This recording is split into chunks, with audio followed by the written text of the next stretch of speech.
Assalamualaikum warahmatullahi wabarakatuh. Nama saya Farhan Maulana Aska, NPM 1804041066. Di sini saya akan membuat video berkaitan dengan makalah saya, yaitu kebijakan moneter yang berhubungan dengan stabilitas dan pertumbuhan ekonomi. Yang pertama, apa itu tentang kebijakan moneter? Kebijakan moneter adalah kebijakan yang dilakukan oleh Bank Indonesia dengan melakukan berbagai instrumen seperti menjaga nilai tukar rupiah, menjaga jumlah uang beredar, dan menjaga angka inflasi. Bank Indonesia memiliki kewenangan untuk melakukan kebijakan moneter melalui penetapan sasaran-sasaran moneter seperti uang beredar atau suku bunga, dengan tujuan utama menjaga laju inflasi yang diterapkan oleh pemerintah. Lalu ada pertumbuhan ekonomi. Apa itu pertumbuhan ekonomi? Pertumbuhan ekonomi adalah peningkatan produk domestik bruto dari periode sebelumnya. Tingkat pertumbuhan ekonomi dihitung dengan menggunakan metode tertentu, baik secara konstan maupun real.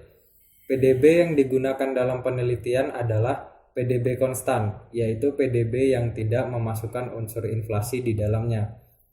Menurut Budiono tahun 1999, pertumbuhan ekonomi merupakan adanya peningkatan dari pendapatan nasional dari suatu negara dari tahun ke tahun. Tingkat pertumbuhan ekonomi biasanya dilihat dari perubahan nilai produk domestik bruto dari tahun ke tahunnya.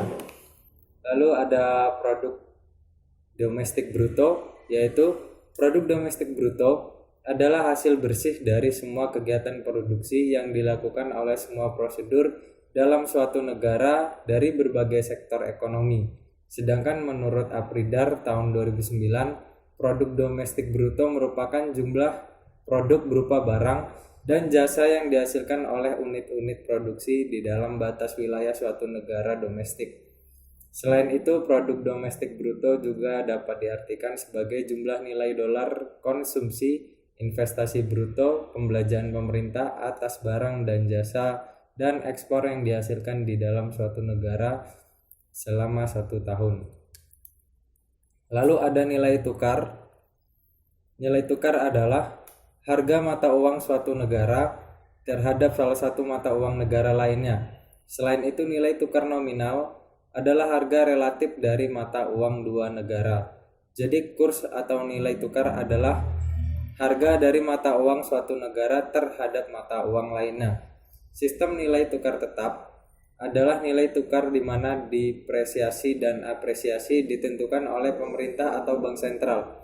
Artinya jika nilai mata uang adalah rupiahnya 10.000 atau US dollar, maka pemerintah akan menetapkan nilai kurs sebesar 9.500 atau US dollar.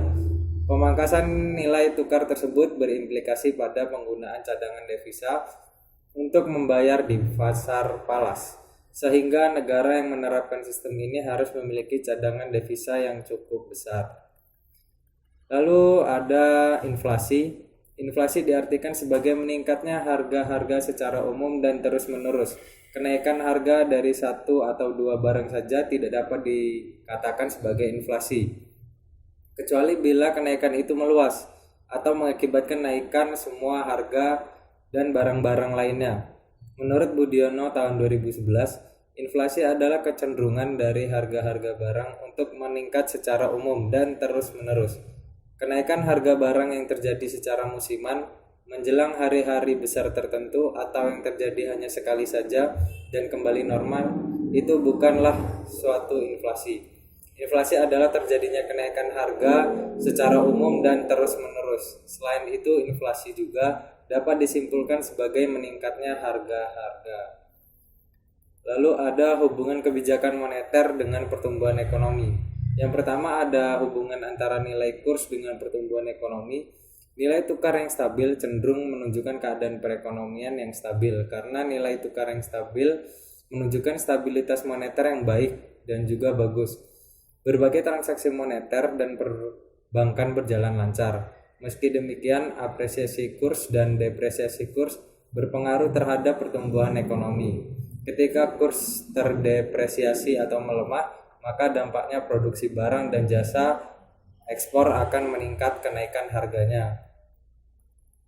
Lalu ada inflasi pada pertumbuhan ekonomi, yaitu inflasi yang terjadi dalam 1 atau 2 digit pengindikasian bahwa roda perekonomian serta kegiatan moneter di suatu negara sedang dalam keadaan stabil.